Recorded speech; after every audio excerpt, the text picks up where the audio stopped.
हे ब्राह्मण पुत्रों, तुम लोग बिना अनुमति के भीतर कैसे जा रहे हो? द्वारपाल, हम आचार्य बंदी को ढूंढ रहे हैं। मैं उन्हें शास्त्रार्थ के लिए चुनौती देने आया हूं। ब्राह्मण पुत्रों, तुम दोनों अभी बालक हो। आचार्य बंदी को चुनौती देने के बजाय किसी आचार्य के आश्रम में जाकर शिक्षा ग्रहण करो। हे द्वारपाल, आग की एक छोटी सी चिंगारी भी पूरे जंगल को जलाकर खाक कर सकती है। बाल पकने से कोई ज्ञानी नहीं हो जाता, ना ही धनायु और कुलीन होने से कोई बड़ा। ज्ञान की साधना करने वाला ही वृद्ध और महत्व होता है। हम ज्ञान वृद्ध हैं, इसलिए हमें भीतर जाने दो, या महाराज जनक और आचार्य बंदी को हमारे आगमन की सूचना दो। द्वारपाल, उन्हें भीतर आने दो। अश्वसेन, उन्हें भीतर आने दो।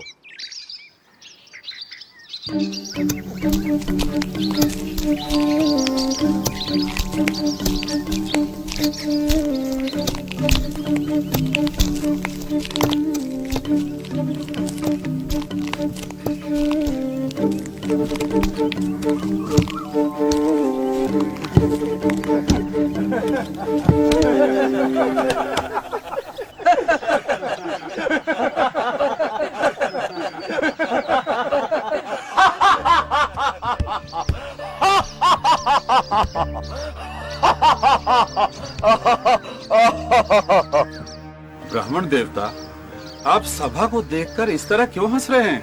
महाराज, मैं तो ये सोचकर यहाँ आया था कि जनक की सभा में आकर इन विद्वानों के बीच मैं आचार्य बंदी को शास्त्रार्थ के लिए चुनौती दूंगा, लेकिन यहाँ आकर मुझे लगा कि ये तो मूर्खों की सभा है। राजन, मैंने अपने हंसने का कारण तो बता दिया। अब आप अपने मूर्ख विद्वानों से पूछे कि वे किस पर हंसे, मुझ पर या उस कुम्हार पर जिसने मुझे बनाया? पूछो किस पर हंसे ये सब।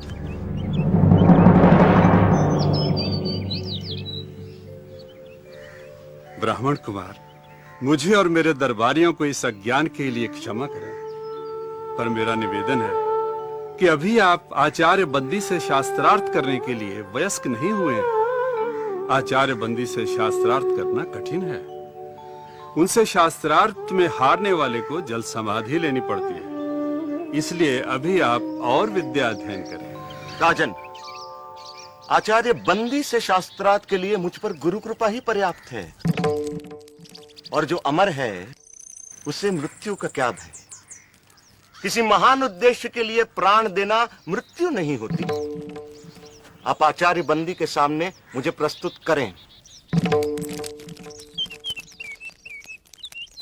मैं हूं आचार्य बंदी।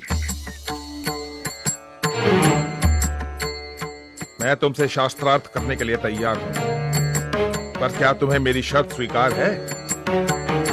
एक ही बात बार बार कहे आप हमें भयभीत करने की नाकाम कोशिश क्यों कर रहे हैं? चाहो तो तुम दोनों एक साथ मेरे साथ शास्त्रार्थ कर सकते हो।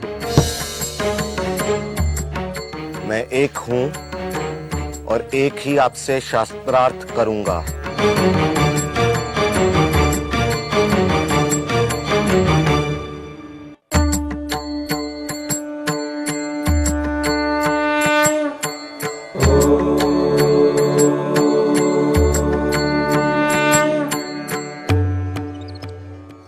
प्रपंच क्या है? जो कुछ दिखाई देता है, जो कुछ, वह प्रपंच है। जो दिखाई देता है का तात्पर्य क्या है? जो दृष्टिगोचर है, मन और इंद्रियों का विषय है, जिसे मैं स्वयं जानता हूं, वही दृश्य है। जो दृष्टा है उसे कौन जानता है? स्वयं को कौन देखता है? उस स्वयं, उस आत्म को देखने के लिए किसी की सहायता की जरूरत नहीं पड़ती। जैसे सूर्य को प्रकाश के लिए दिए की जरूरत नहीं पड़ती, वह स्वयं प्रकाशमान है। यह संसार कहां से और कैसे आया? यह सृष्टि उससे और सिर्फ उससे आई। वह कौन है? वह ब्रह्म है, वह ईश्वर है। वही अपनी माया से इस संसार को रचता है। वह ही रचनाकार, पालक और इस जगत का संहारक है। ब्रह्म इस संसार की रचना, पालन और संहार कैसे करता है। जिस प्रकार मकड़ी अपने जाल की रचना करती है, उसी में विचरण करती है और फिर उसी को निगल जाती है, उसी प्रकार ईश्वर संसार की रचना, पालन और संहार करता है। जीव क्या है? जीव आत्मा है। वह निर्विकार स्वयं है, परंतु अविद्या के प्रभाव में आकर वह स्वयं को मन और शरीर समझ बैठता है। इसीलिए वह इस संसार का अनुभव करता है। अविद्या क्या है? अनात्मा को आत्मा समझना, निर्विकार को विकार युक्त समझना और इस संसार को ही सच समझना अविद्या है। तो विद्या क्या है? आत्म का ज्ञान विद्या है। सा विद्या या विमुक्त है वह जो हमें सारे दुखों, पीड़ाओं, बंधनों, अज्ञान, प्रतियोगिताओं, भ्रम और भ्रामक कल्पनाओं से मुक्ति दिलाए, वह विद्या है। जो हमें द्वैत के भाव से, हम दो हैं के विचार से, अलगाव के विचार से, तुम और मैं के भेद से मुक्ति दिलाए, वह विद्या है। विद्या दृष्टि देती है, जिससे मनुष्य अपने ब्रह्म रूप को पहचान सके। साधो साधो साधो। ब्रह्म को जानने की प्रक्रिया क्या है? उसे जानने के दो मार्ग हैं। पहला मार्ग यह जानना कि ब्रह्म क्या नहीं है।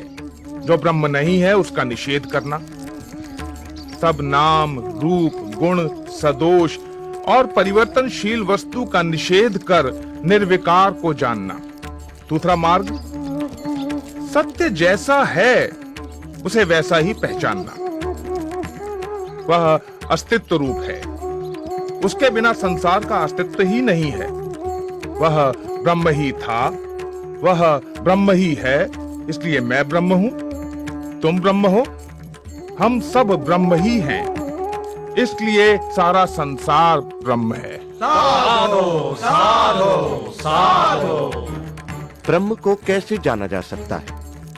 ब्रह्म को सही सामाजिक व्यवहार, आध्यात्मिक चिंतन, ध्यान पूर्वक सुनने, नित्य अनुभवों पर विचार करने और निष्कर्षों पर मनन करने तथा समाधि में जाकर जाना जा सकता है। ब्रह्म ज्ञानी के लक्षण क्या हैं? यदि कोई दावा करता है कि उसने ब्रह्म को जान लिया है, तो वो ब्रह्म को नहीं जानता। ब्रह्म को जानने के साथ ही ब्रह्म को जानने का अहंकार मिट जाता है। क्या उसे तर्क से जाना जा सकता है? नहीं, परंतु तर्क सहायक हो सकता है। क्या उसे प्रार्थना और भक्ति से जाना जा सकता है? नहीं, किंतु प्रार्थना और भक्ति सहायक हो सकती है। क्या उसे योग व मनन से जाना जा सकता है?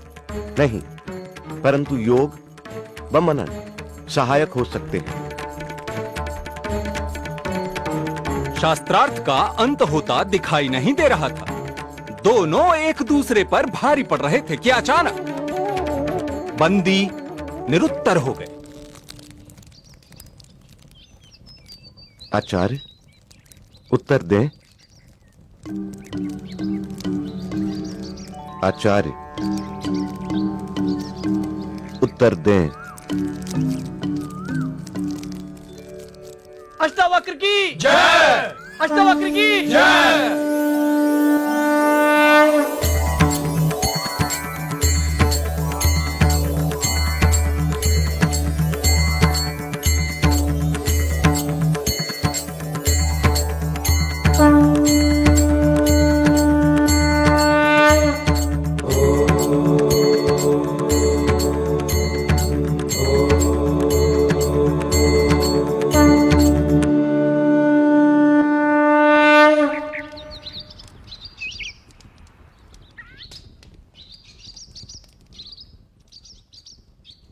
मैं अपनी पराजय स्वीकार करता हूं। मैं जल समाधि लेने के लिए तैयार हूं।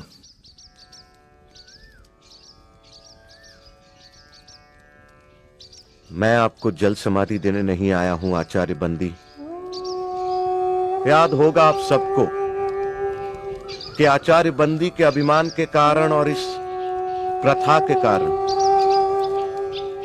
कितने निर्दोष विद्वानों की जान गई।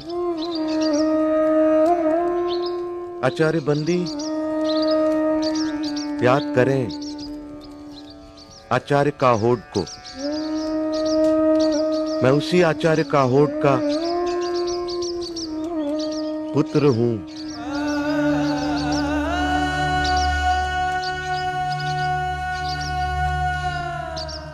आज मैं विजयी हूं, आप पराजित। मैं चाहूं तो आपको जल समाधि दे सकता हूं, परंतु मैं ऐसा नहीं करूंगा आचार्य बंदी। क्षमा ही मेरा प्रतिशोध है।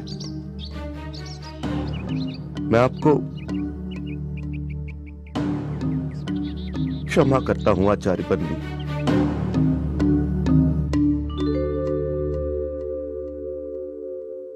प्राण लेने से भी बड़ा दंड तुमने मुझे दिया बाल ज्ञानी।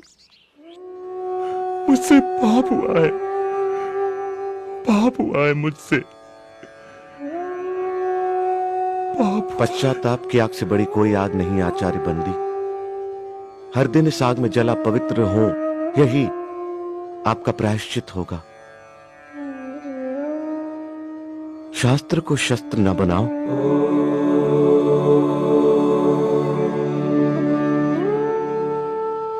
महाराज, शास्त्र जीवन का विकास करते हैं, शस्त्र जीवन का विनाश। जितना पुराना है हिमालय, जितनी पुरानी है गंगा, उतना ही पुराना है ये सत्य।